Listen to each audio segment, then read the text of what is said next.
This video is to help you understand an important design principle, which is that your methods should do exactly one thing. As you saw in the video, that cactus was working. It was moving left and it was recycling when it hit the left side of the screen.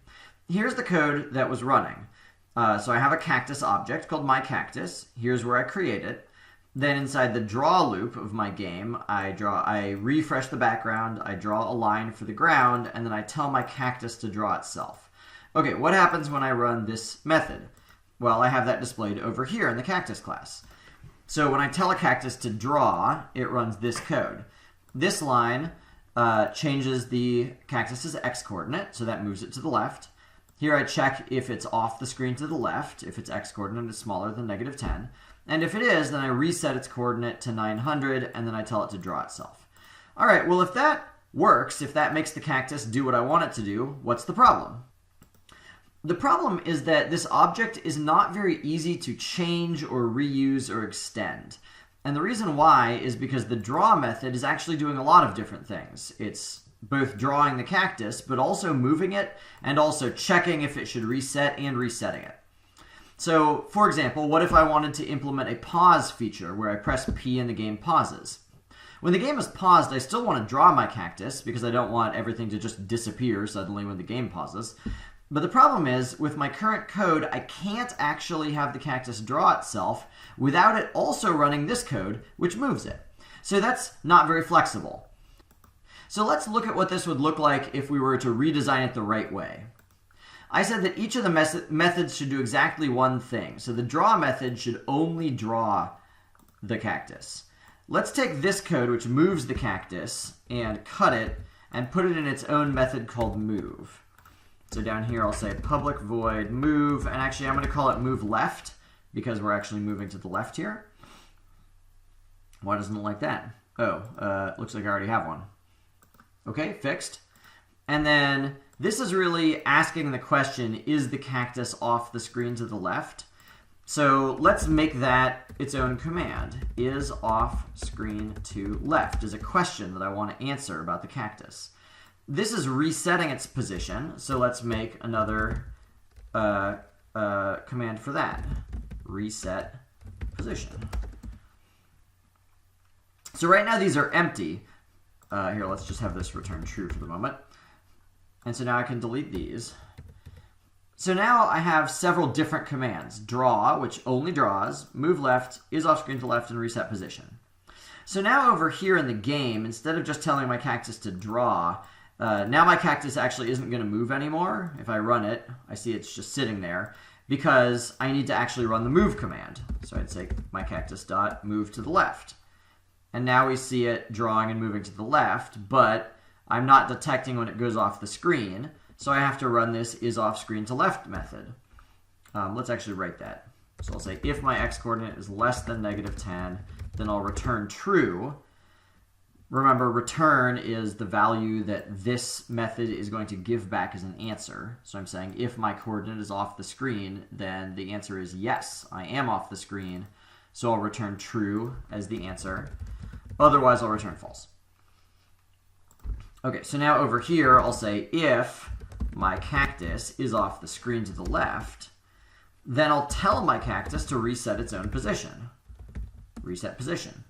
So now this code does something very similar to what the right-hand side originally looked like. Before, on the right-hand side, remember, we had a line of code that moved the cactus, and then we checked if it was off the screen, and then we reset it. Now we're doing all of that same stuff, only we've put the control over here in the game class. So it's asking the cactus to move, asking the cactus, are you off the screen? And if it is off the screen, then the game gets to decide that the cactus should reset its position. Actually, I guess let's rewrite the reset position. So x equals 900. All right, so now if I run it, it'll look exactly the same way it did when we started the video.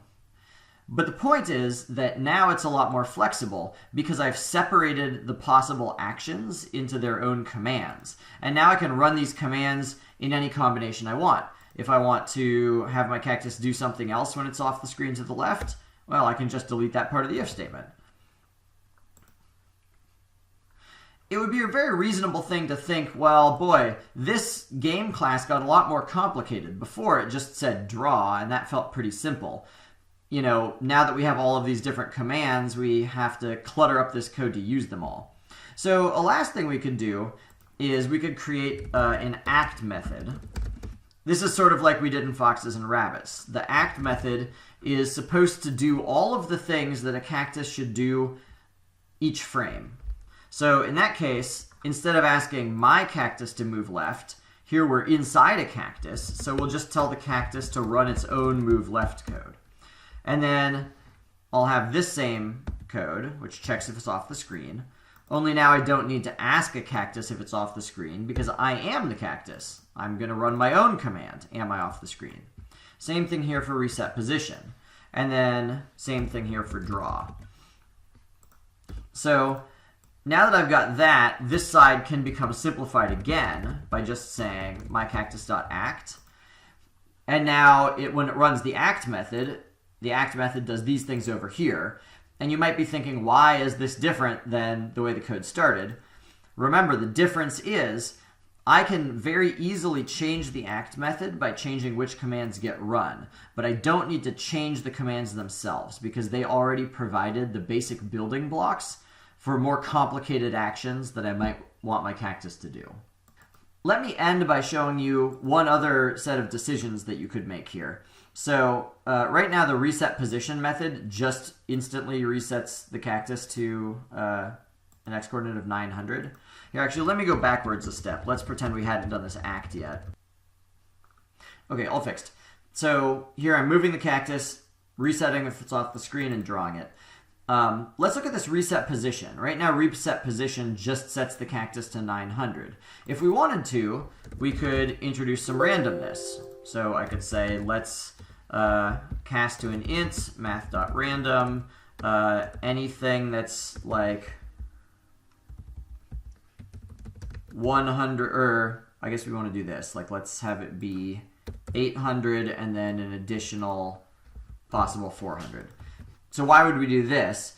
When we reset the cactus, maybe we want it to really look like it's some new cactus. So it might be nice if there was a pause before it re-enters the screen. If I set it to be very far off the right-hand side of the screen, that will introduce a pause. We could do a different thing. Instead of actually creating a random value here, I could say this.x, or I could say x equals new xval. And new xval could be an input. New xval, like this. And in that case, over here in game is the one that gets to tell the cactus exactly where are you resetting yourself to be. So what's the point of all of this? I want to familiarize you with the different options you have for what the commands can look like. This new way of organizing, you're thinking you're going to give the cactus some commands and the game is going to tell the cactus what to do. And the question is, how much do you want to leave up to the cactus and how much do you want to have the game order it around? So if you want the game to be able to tell the cactus exactly where to go, then the command needs an input. If you want to let the game just tell the cactus, hey, reset yourself to a random position, then it doesn't need an input and the cactus can take care of itself exactly where is the new x coordinate going to be. So the reason that you want to have these possibilities in your mind is because depending on how you want your game to be, one solution or the other might end up being more flexible for you.